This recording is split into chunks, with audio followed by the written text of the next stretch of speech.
요한복음 7장 1절부터 9절까지의 말씀. 우리 다 함께 자리에서 일어나셔서 하나님께서 주신 말씀에 감사하며 한 목소리로 하나님의 말씀을 받들어 읽겠습니다. 함께 읽습니다. 그 후에 예수께서 갈릴리에서 다니시고 유대에서 다니려 아니하심은 유대인들이 죽이려 함이로라. 유대인의 명절인 초막절이 가까운지라. 그 형제들이 예수께 이르되 당신이 행하는 일을 제자들도 보게 여기를 떠나 유대로 가소서. 스스로 나타나기를 구하면서 없나니 이 일을 행하려 하거든 자신을 세상에 나타내소서 하니 이는 그 형제들까지도 예수를 믿지 아니함이로라. 예수께서 이르시되 내 때는 아직 이르지 아니하였거니와 너희 때는 늘 준비되어 있느니라. 세상이 너희를 미워하지 아니하되 나를 미워하나니 이는 내가 세상의 일들을 악하다고 증언함이라. 너희는 명절에 올라가라. 내 때가 아직 차지 못하였으니 나는 이 명절에 아직 올라가지 아니하노라. 이 말씀을 하시고 갈릴리에 머물러 계시니라. 아멘. 이는 하나님의 말씀입니다. 아멘. 자리에 앉으시겠습니다. 하나님 우리 아버지와 주 예수로부터 오는 은혜와 평강이 예배로 부름받아 나오신 모든 성도님들과 함께 하시기를 간절히 바랍니다. 오늘 말씀에는 예수님의 육신의 형제들이 등장하고 있습니다. 여러분들 혹시 형제 사이 좋으신가요? 다 좋으세요? 저는 저희 누나가 하나 있습니다. 바로 위에. 그러니까 2학년 차이의 누나가 있는데요. 저희 아내가 항상 저한테 얘기해요. 왜 이렇게 무서워하냐고. 네, 저는 아직도 어릴 때 그 트라우마 때문인지 누나를 많이 무서워합니다. 그런 분들 저만 그렇죠. 항상 그렇죠. 저만 그래요. 그런데 보통 이제 형제들이 사이가 좋으면 좋죠. 요즘 저희 아이들은 서로 이제 조금씩 싸우기 시작했어요. 그동안 저희 둘째가 그렇게 누나를 엄마보다 누나가 좋다고 그리고 누나를 쫓아다니더니 요즘은 조금씩 누나 싫다고 막 소리를 지르기도 하고 이렇게 좀 맞다 보니까 그런 것 같아요. 이제 그래서 저 옛날 생각이 막 나더라고요. 근데 예수님의 형제들을 보면 예수님의 형제들도 그리 좋은 시선을 가지고 예수님을 보았던 것 같지는 않습니다. 마가복음 3장을 보면 예수님의 가족들은 예수님을 향하여 미쳤다라고 생각하기도 했습니다. 마가복음 3장 21절에 이렇게 되어 있죠. 예수의 친족들이 듣고 그를 붙들러 나오니 이는 그가 미쳤다 함이로라. 사람들이 예수님을 미쳤다 하는 그 말을 그냥 그대로 믿고 고지고대로 믿고 그들도 예수님이 미쳤겠거니 하고 데려다가 집에 가두어 두기 위하여 예수님을 데리러 온 것이었습니다. 그런데 예수님의 형제들의 입장에서는 충분히 그럴 수도 있었겠다라는 생각이 듭니다. 이 당시 장남이라면 그 가족들을 책임졌어야 할 그 의무가 있었는데 이 형이라는 사람이 장남이라는 사람이 도대체 집에는 도움이 되지 않는 소리만 하고 싸돌아다니면서 사람들을 몰고 다니는데 그 모습이 별로 그렇게 좋아 보이지 않았습니다.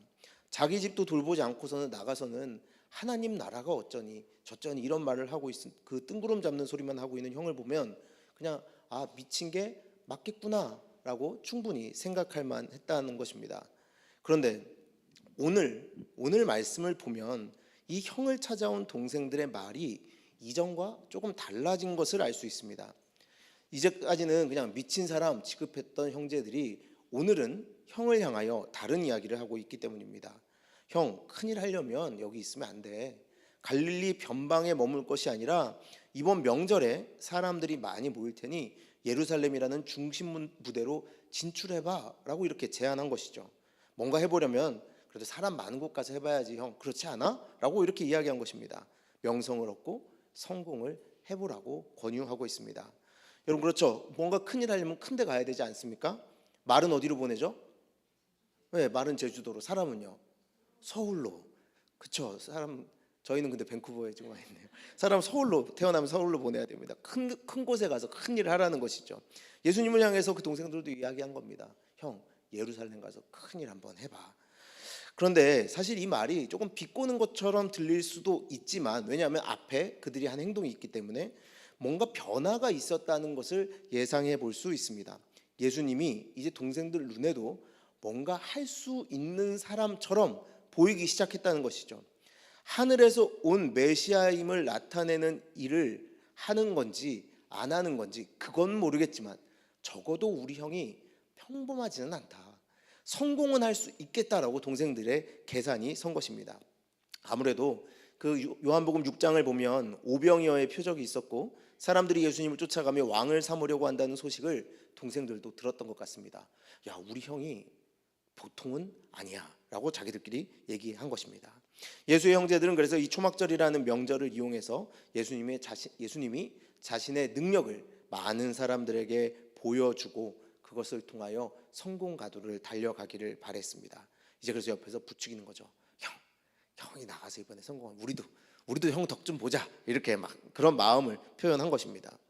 하지만 여러분, 이들의 충고가, 이들의 이 권면이 정말 하나님의 아들 예수 그리스도를 믿음으로 한 그 충고였습니까? 그런 표현이었습니까? 아니었습니다. 이들은 결코 예수님을 메시아로 믿었기 때문에 예루살렘으로 가봐라고 말한 것이 아니었습니다. 그들은 그저 혹시 잘하면 이 형이 그동안 가장일 잘 못했는데, 장남으로서의 역할 잘 못했는데 이제 좀 할 기회가 생기지 않을까라고 여겨서 그런 마음으로 권유했던 것에 지나지 않을 것입니다.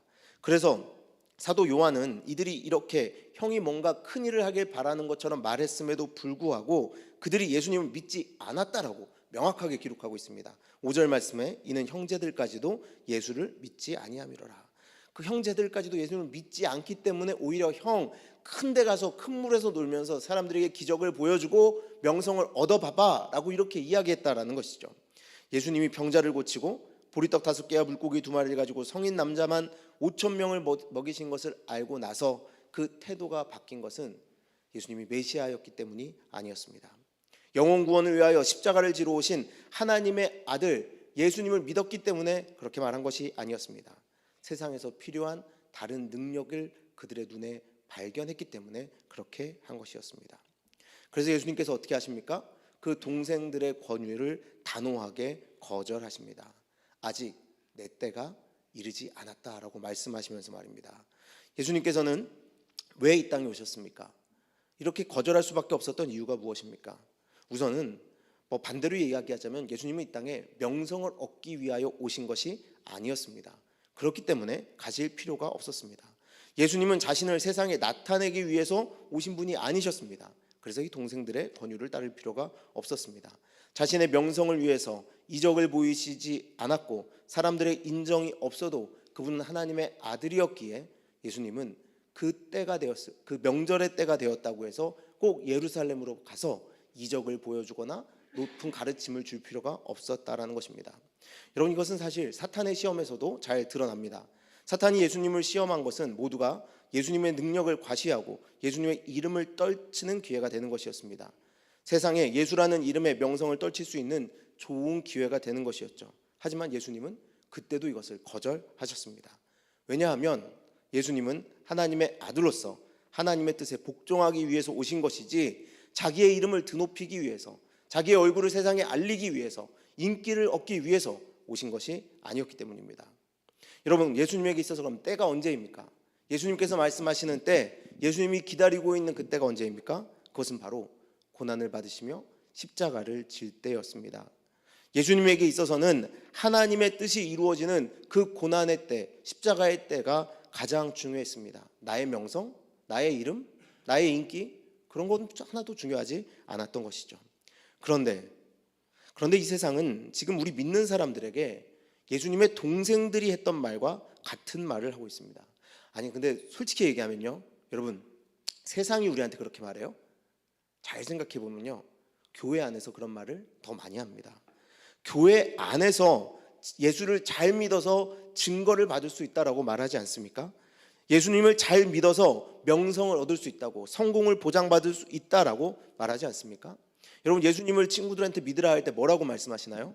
예수님 우리 잘 믿어서 십자가의 길을 걸어가고 예수 그리스도의 그 십자가의 고난을 우리 함께 감내하며 우리 서로 기도하고 넘어져도 서로 힘내주고 이렇게 하면서 우리 예수님 믿어보자, 이렇게 말씀하시나요? 아니면 예수님 믿으면 좋아, 예수님 믿으면 건강해, 예수님 믿으면 잘 살아, 예수님 믿으면 애들이 좋은 대학 가, 이렇게 혹시 여기는 없으시겠죠. 제가 전에 그랬어요. 예수님 믿어서 잘 사는 거라면 예수님 제일 잘 믿는 나라 어디예요? 카타르, 사우디아라비아, 이런 데가 제일 잘 믿는 나라 아니에요? 잘 살잖아요. 그냥 땅에서 막 석유가 나요. 그냥 그 사람들은 그렇잖아요. 예수님 믿어서 잘 살게 되는 게 답이라면 여러분, 정작 그 사람들이 우리보다 더 예수님 잘 믿어야 되는 거 아닐까요? 그런데 우리 안에서조차도 이런 이야기들을 합니다. 증거를 보여달라, 명성을 달라, 성공을 보장하라 라는 것이죠. 그런데 그것은 하나님의 나그네 된 백성으로서 이 땅에서 어떻게 살아야 하는지는 관심이 없고, 당신이 하나님의 아들이라면, 만약에 그렇다면 성공을 보여달라, 명성을 보여달라고 했던 사탄이 했던 말과 다를 바 없는 말을 하고 있는 것이라는 거죠. 그럼 우리는 여러분 어떻게 해야 됩니까? 우리도 예수님과 함께 하나님의 때를 기다리며 살아가야 하지 않겠습니까? 명성이 중요한 것이 아니라 하나님의 뜻을 기다리며 하나님의 그 뜻이 이루어지는 때를 기다리며 매일매일을 살아가야 하지 않겠습니까? 그것이 그리스도인의 삶이죠. 여러분 잘 사실 수 있어요. 걱정하지 마세요. 여기서 아멘 한다고 해서 나 못 살게 되나 걱정하실 필요 없어요. 건강하지 않거나 그런 것도 아니에요.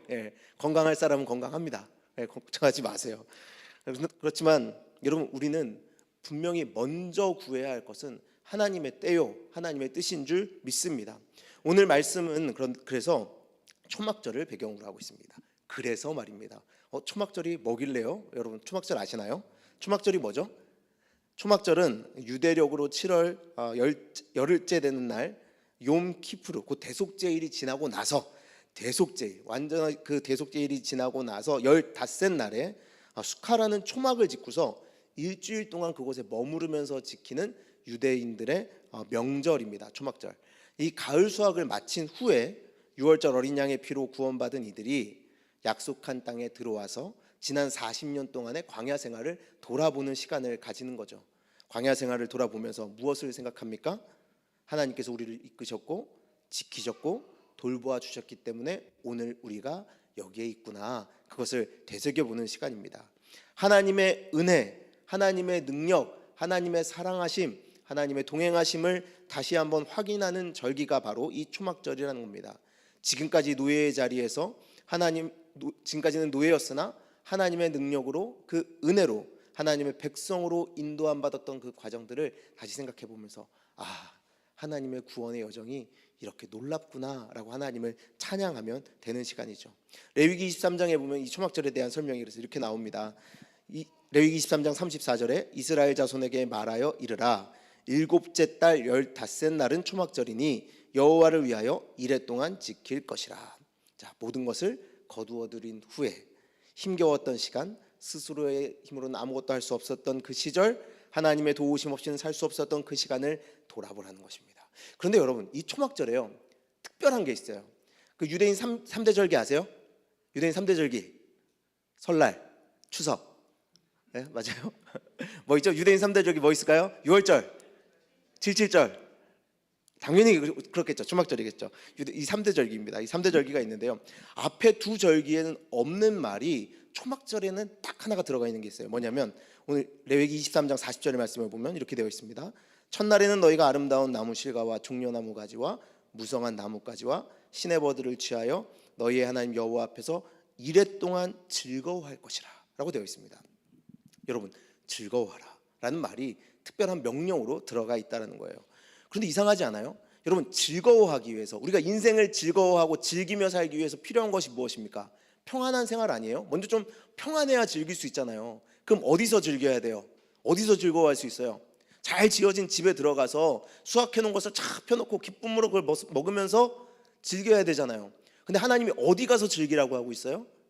초막을 지어놓고, 허름한 초막을 지어놓고 뭘 기억하면서요? 잊고 싶었던 과거, 광야에서 보냈던 그 고생했던 그 시간을 기억하면서 하나님께서 즐거워하라고 말씀하고 계십니다. 여러분, 편한 집을 나서서 굳이 왜? 이렇게 질문할 수도 있습니다. 그런데 그러면 무슨 뜻이 여기에 담겨져 있지 않겠습니까? 이것이 말하는 것이 무엇입니까? 우리가 이 땅에서 즐거워하며 살아야 하는 것이, 우리가 이 땅에서 기쁨으로 여기며 살아야 하는 것이 무엇인지를 여기에 담고 있는 것입니다.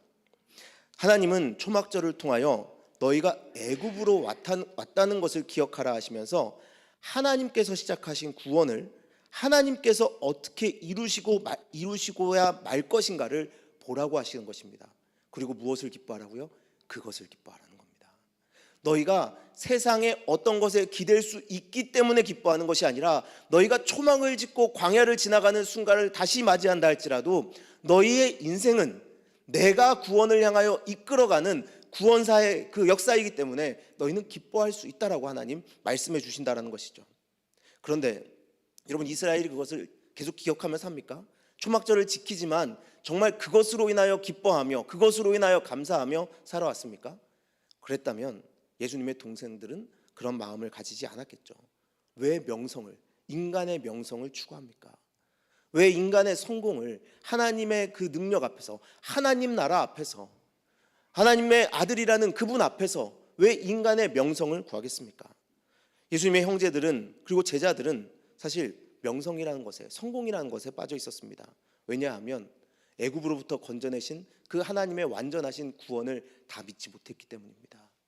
하나님의 아들 예수께서 이 땅에 오시어서 나와 함께하는 너희가 하나님의 나라를 살게 될 것이라 아무리 말씀하셔도 그 하나님 나라 말고 조금 더 큰 성공, 눈에 보이는 것, 그것을 얻고자 했기 때문에 그들은 예수님에게 자꾸 다른 것을 구했다라는 것입니다. 여러분, 우리에게 사실 희망이 있어서 우리가 구원을 받았습니까? 우리는 전적으로 하나님의 사랑으로 구원받았습니다. 하나님의 은혜로 구원받았습니다. 하나님의 사랑이 우리의 희망인 것입니다. 그렇기에 초막절을 즐길 수 있는 것입니다. 그러나 우리의 마음은 여전히 우리 인간이란, 이 인생이라는 것에 무엇인가 얻어볼까 하는 마음을 가지고 있고, 이 땅에서 무엇인가를 누려야만 내가 답을 얻을 수 있다라고 생각하고, 이 땅에서 죽지 않고 영원히 살 것처럼 그 마음을 가지고 살아가기 때문에 초막절을 즐기지 못하고 명성이라는 것에 빠져 있는 것입니다. 하나님을 따라 광야를 걷는 것, 초막에 거하는 것이 불편해져 버리고 만 것입니다. 그러나 하나님은 우리에게 항상 말씀하십니다. 다시 처음을 봐라. 하나님의 때가 있고 하나님의 뜻이 있다. 너희가 걸어가는 그 광야의 길 힘들어 보이지. 그러나 그것은 구원의 완성의 역사다라고 말합니다. 여러분, 유월절이 구원의 시작으로서 그 다음 단계는 구원을 이루어 가야 하는 단계입니까? 아니죠. 하나님은 유월절을 통하여 완전한 하나님의 구원을 이루셨습니다. 예수 그리스도의 보혈로 말미암아 완전한 구원을 이루셨습니다. 그러면 그 이후에 걸어가는 그 십자가의 길, 그 초막절, 그 광야의 길은 여러분 구원의 길입니까? 아닙니까? 완전한 구원의 길이죠. 다른 곳 구할 필요가 있습니까? 없습니까? 없죠. 하나님만 구하면 됩니다. 우리를 완전하게 하시는 그분 말입니다. 그런데 여러분, 우리는 그 애굽으로부터 여기까지 온 것을 기억하라 명령하시는, 구원이 어떻게 완성되는가 기억하라 하시는 그 하나님의 말씀은 기억하지 못하고 세상에 빠져 있는 것입니다. 하나님께서는 사실 이 죄악된 세상을 다 진멸하시면 그만이십니다. 하나님과 어울리지 않는 이 세상 다 끝내버리시면 되는 것입니다. 그러나 어린 양의 보혈로 우리를 건져내셨습니다. 지금 그렇기 때문에 우리는 한계 속에 살고 있는 것처럼 보이지만, 명성도 없고 능력도 없고 세상과 어울리지 않는 세상을 사는 것 같지만, 십자가의 길을 걸어가며 광야와 같은 길을 걸어가며 하나님의 나라를 향하여 그럼에도 불구하고 걸어가고 있는 것입니다. 오늘 예수님에게 가서 성공할 길을 찾아봐라 했던 그 동생들, 여러분, 그 동생들은 지금 그 하나님의 마음을 다 알지 못했기 때문에 하나님 나라의 그 사역을 하고 계신 예수님을 향하여 그래도 성공해야 하지 않겠어? 사람들로부터 인기는 좀 얻어야 하지 않겠어? 라고 말하고 있는 것입니다. 근데 야고보가 나중에, 그 야고보가 누군지 아세요, 여러분? 예수님의 동생 야고보. 야고보 사도 말고 예수님의 동생 야고보. 야고보가 나중에 변해요. 마치 우리 아이가 변했어요처럼 야고보가 완전히 다른 사람이 됩니다. 언제 변하죠? 부활하신 예수님을 만나고 나서 변화됩니다. 야고보는 사실 조금 전에 그 기록되어 있듯이 예수님께서 돌아가시기 전에는 예수님을 믿지 않았습니다. 예수님과 가장 가까운 동생이었지만 예수님을 전혀 믿지 않았죠. 그러나 부활하신 예수님께서 야고보를 찾아가 주셨고, 그 이후로 믿음으로 교회의 리더로서 자리를 지켜가며 교회를 세워갔습니다. 그런데 그 야고보가 교회의 수장으로서의 자리를 지키고 있을 때 교회는 상당히 큰 위기를 맞이했던 적이 있습니다. 언제였냐면 스데반 집사가 죽은 이후였습니다. 스데반 집사가 죽은 이후에 교회가 엄청난 핍박을 받았죠. 그런데 야고보가 그 당시 수장의 자리를 지키며 그 핍박으로 말미암아 각지로 흩어져 버리는 교인들을 향하여 그 수장의 이름으로 편지를 써보냈는데 그것이 바로 야고보서입니다. 근데 야고보서는요, 정말 오늘 나가서 예수님을 향하여 그래도 해보려면 예루살렘 가서 명성을 얻어봐 라고 했던 그 형제 야고보가 만나 할 정도로 완전히 다른 사람이 되어서 편지를 기록한 것을 알 수 있습니다. 야고보서에는 뭐라고 되어 있냐면요, 여러 가지 박해와 불이익에 시달리는 너희일지라도 시험을 견뎌내라 라고 말하고 있습니다. 그리고 뭐라고 하냐면요, 시험을 당하면 오히려 기뻐하라 라고 말합니다. 여러분, 사실 시험이 올 때 어떻게 기뻐할 수 있습니까? 시험이 오면 곤혹스럽죠. 왜 나한테 이런 시험이 오나 주님 앞에 묻게 되지 않습니까? 내가 제대로 믿음 생활을 못했나? 하나님이 나를 혹시 미워하시는 것은 아닐까? 내가 잘못된 길을 가고 있나? 이런 마음들이 듭니다. 그래서 가능하면 모든 사람이 시험 당하기를 원하지 않습니다. 그러나 야고보 사도는 예수님의 동생 야고보는 그 순간에 이렇게 이야기합니다. 그 시험을 너희는 기뻐할 수 있다고 말입니다. 왜요? 부활하신 예수님을 만난 이후에 이 야고보는 깨닫게 된 것입니다. 우리는 하나님의 아들 예수 그리스도로 말미암아 완전한 구원의 여정의 길을 가고 있구나. 그러니 어떤 일들, 어떤 파도가 우리의 삶을 덮쳐온다 할지라도 우리는 오늘을 기뻐할 수 있구나라고 야고보는 깨닫게 된 것입니다.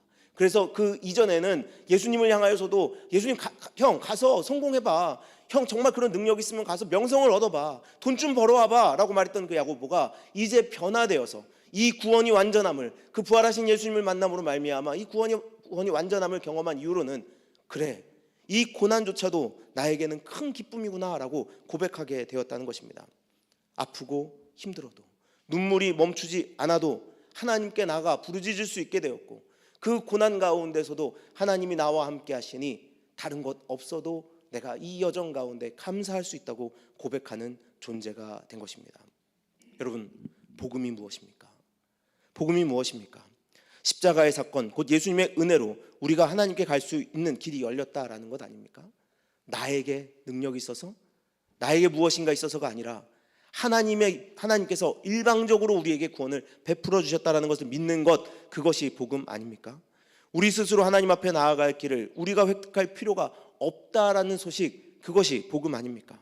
예수님이 우리를 위해 이미 획득해 주셨고 그 길은 우리가 순전히 은혜로 받는 선물이며 자격을 따지지 않고 주시는 하나님의 사랑을 통하여 역사한다고 믿는 것, 여러분, 그것이 복음 아닙니까? 사도 야고보는, 예수님의 동생 야고보는 바로 그것을 이제 믿게 되었고 그 복음으로 말미암아 다른 것을 구하지 아니하며 어떤 상황에도 기뻐할 수 있는, 감사할 수 있는 이가 되었다는 것입니다. 여러분, 이것을 하지만 나는에서 그러나 하나님으로 변하는 신앙이라고 보면 될 것 같습니다. 이건 제가 한 말은 아니고요, 존 오트버그라는 사람이 쓴 삶을 바로잡을 용기에 나오는 내용입니다. 하지만 나는에서 그러나 하나님은으로 바뀌는 거예요. 여러분, 제가 한번 읽어드릴 테니 이 책의 내용의 일부를 읽어드릴 테니 한번 들어보시기를 바랍니다. 우리는 하지만 나는 때문에 시도조차 못하고 산다. 행동하지 않고 현실을 부정하는 것을 정당화하는데 하지만 나는은 유용하다. 하지만 나는이라는 짧은 말은 하나님이 누군가를 가치 있는 일로 부르실 때 흔히 듣는 변명이다. 하나님은 아브라함아, 너는 여러 민족의 아버지가 될 것이다 라고 말씀하신다. 그러나 아브라함은 하지만 나는 나이가 너무 많습니다 라고 대답하죠. 모세야, 바로에게 가라. 하지만 나는 말주변이 너무 없습니다. 기드온아, 내 백성을 미디안 사람들에게서 구해내라. 하지만 나는 내 가문에서 가장 작은 자입니다. 예레미야야, 내 선지자가 되라. 하지만 나는 말을 잘 못합니다. 나는 어린 자에 불과합니다. 에스더야, 왕에게 가서 내 백성을 구하라. 하지만 나는 30일간 왕에게 부름을 받지 못했습니다. 베드로야, 반대편에 그물을 던져라. 하지만 나는 이미 밤새 그물을 던졌습니다. 하지만 이제 하나님의 때, 하나님의 뜻을 쫓는 자들은 다르게 말할 수 있게 됩니다. 사도 바울의 고백을 들어보시길 바랍니다. 고린도전서 1장 26절입니다. 형제들아, 너희를 부르심을 보라. 육체를 따라 지혜로운 자가 많지 아니하며 능한 자가 많지 아니하며 문벌 좋은 자가 많지 아니하도다. 여러분, 무엇을 말합니까? 너희 어차피 다 거기서 고만한 사람들이라는 겁니다. 각자의 부족함을 돌아보라고 말합니다. 지혜로운 것도 아니고 영향력이 큰 것도 아니고 훌륭한 유전자를 물려받은 것도 아닌 너희 다 그런 사람이다라고 이야기합니다. 왜 우리를 이렇게 무시하는지 모르겠습니다. 그런데 그는 그 이후에 또 다른 한마디를 이어갑니다. 이제부터는 그렇기 때문에 하나님이 누구도 예상할 수 없는 것을 계획하고 계시니 엄청난 일을 기대하라라고 말합니다. 우리에게 능력이 있지 않기 때문에, 오히려 우리가 무능하기 때문에 하나님이 이루실 큰 일을 보라라고 말합니다. 고린도전서 1장 27절에서 29절입니다. 그러나 하나님께서 세상에 미련한 것을 택하사 지혜 있는 자들을 부끄럽게 하려 하시고 세상에 약한 것들을 택하사 강한 것들을 부끄럽게 하려 하시며 하나님께서 세상의 천한 것들과 멸시받는 것들과 없는 것들을 택하사 있는 것들을 폐하려 하시나니 이는 아무 육체도 하나님 앞에서 자랑하지 못하게 하려 하심이라. 아멘. 바울은 이렇듯 그러나 하나님께서라고 말합니다. 하지만 나는에서 그러나 하나님께서로 완전히 변화되는 역사입니다. 이것이 여러분 믿음인 줄 믿습니다. 예수님은 하나님의 이루실 뜻을 기다리며 명성이 없어도 사람들이 자신을 이해해 주지 않아도 이 땅에서 충분히 성공하지 못해도 기뻐할 수 있었습니다. 왜냐하면 내가 중요한 것이 아니라 하나님께서 일을 하고 계셨기 때문입니다. 하나님께서 이루실 일이 있었기 때문입니다. 하나님의 때를 기다리기만 하면, 하나님의 뜻을 기다리기만 하면 그 날이 올 것을 예수님은 믿었기 때문에 아무리 주위 사람들이 저 좁은 길 말고 넓은 길을 택해라 라고 말해도 그 넓은 길로 가지 않았다는 것입니다. 우리도 이렇듯 하나님 나라를 향하여 가는 나그네로서 지금 잠시 초막에 거한다 할지라도 기뻐할 수 있는 것입니다. 일상을 위협하는 일들, 아픔의 연속인 일상의 삶 속에서도 구원의 여행을 완성시키는 하나님을 믿기 때문입니다. 뭐라고요? 그러나 하나님께서는, 나는 비록 초막에 머물고 있으나 그러나 하나님께서는 그 초막 끝에 우리를 위하여 예비하신 젖과 꿀이 흐르는 땅을 준비해 두셨습니다. 나는 지금 비록 광야를 걸어가고 있지만 그러나 하나님께서는 우리를 위하여 생명이 넘치는 하나님의 나라를 준비해 두셨습니다. 이렇게 고백할 수 있는 것입니다. 그래서 우리는 기다릴 수 있습니다. 그래서 이 세상의 어려운 일에 좌절하거나 넘어지지 않을 수 있습니다. 우리를 기다리는 어떤 고난도 예수님의 완전하신 사랑에서 우리를 끊을 수 없고, 예수 안에 우리가 있기만 한다면 반드시 우리는 하나님의 나라의 영광을 보게 될 것이기에 사망을 두려워하거나 피하려 하지 않아도 되는 것입니다. 여러분, 우리의 절망과 하나님의 희망이 만나는 것이 십자가인 것을 아십니까?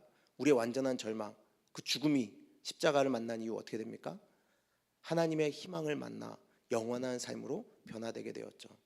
우리는 사실 우리가 해결할 수 없는 완전한 절망을 가지고 십자가로 나아갑니다. 근데 그곳에서 하나님께서 우리를 향한 소망, 영원한 생명을 만나게 된 것입니다. 그런데 누가 이기나요? 하나님이 이기시죠. 영원한 소망, 천국, 하나님 나라를 그 자리에서 선물 받게 되는 것입니다. 우리의 처참했던 현실이 하나님의 완전함으로 초대받는 곳, 그것이 바로 십자가입니다. 그런데 십자가를 지고 광야를 걸어가는 것, 그것이 왜 두렵습니까? 당연히 기쁜 일이겠죠. 이렇게 고백할 수 있으신가요? 저는 오늘부터 고백하려고요. 네, 염려하고 걱정하던 삶, 이 고백으로 좀 벗어나 보려고 합니다. 그렇게 기도해 보려고 합니다. 여러분도 함께 그 길을 걸어가시지 않겠습니까? 절망 중에도 우리는 기뻐하며 하나님의 때를 기다립니다. 완전한 절망과 온전한 희망이 만나는 그곳에서 하나님이 승리하실 것을 우리는 믿기에 십자가를 붙잡고 즐거워하며 살아가는 것입니다. 요즘 한국 야구에 좀 이렇게 바람이 한번 불었나 봐요.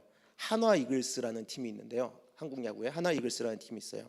이 팀이 우승한 지가 언제인지도 이제 기억이 안 난다고 하더라고요. 90년대에 한번 우승하고 그 이후에 우승을 못한 팀이에요. 그리고 항상 성적이 저 밑에 항상 그냥 꼴찌 근처에 있는 팀이 한화 이글스라는 팀이었습니다. 그런데 이게 충청도 팀이에요.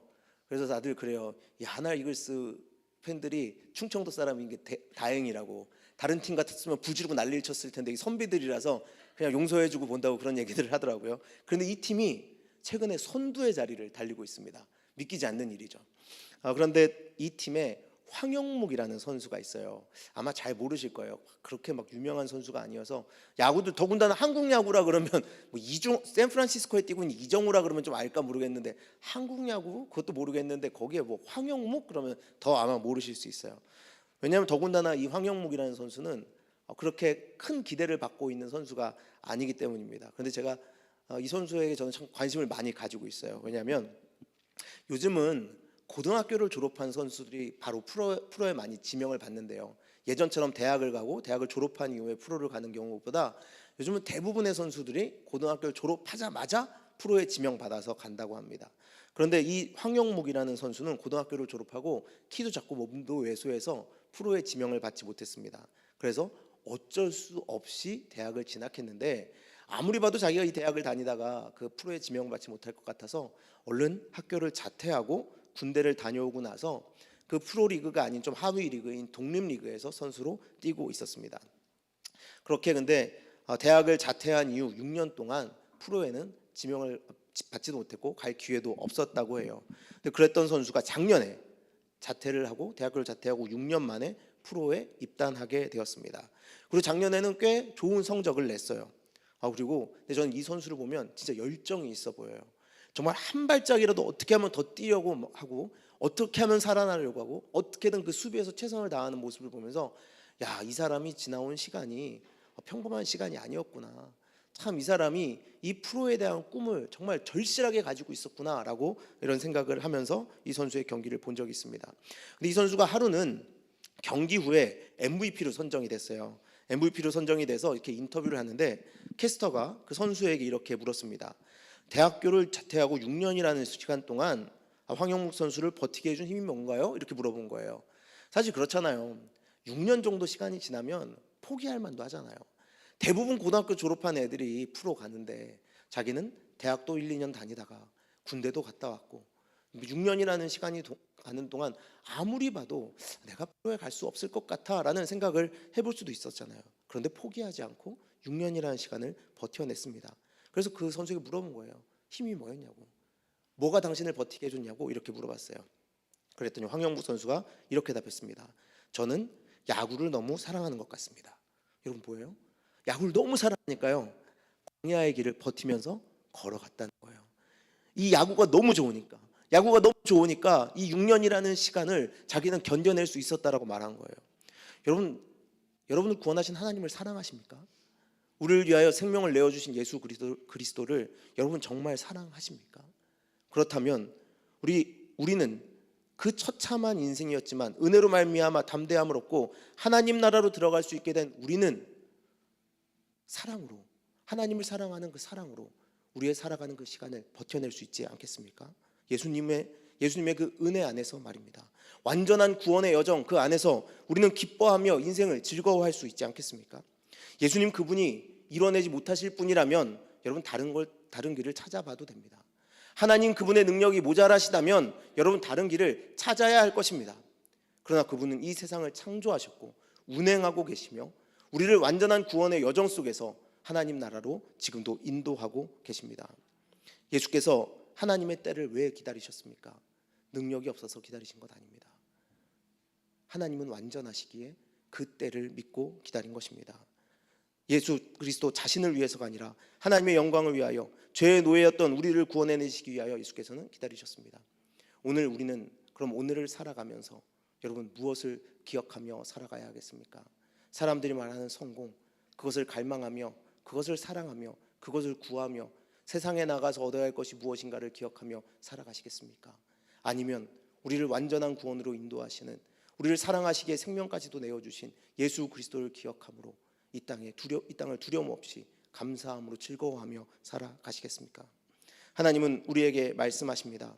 내가 너희의 아버지가 되었고 오늘 이곳에 너희를 이르게 했다. 그리고 너희의 구원을 내가 완성할 것이다. 그러니 나를 잊지 말고 기뻐하라. 우리에게 말씀하십니다. 하나님이 나에게 가장 큰 기쁨이고 하나님을 가장 사랑하는데 어떤 것이 우리에게 유혹이 되고 어떤 것이 우리에게 두려운 일이 되겠습니까?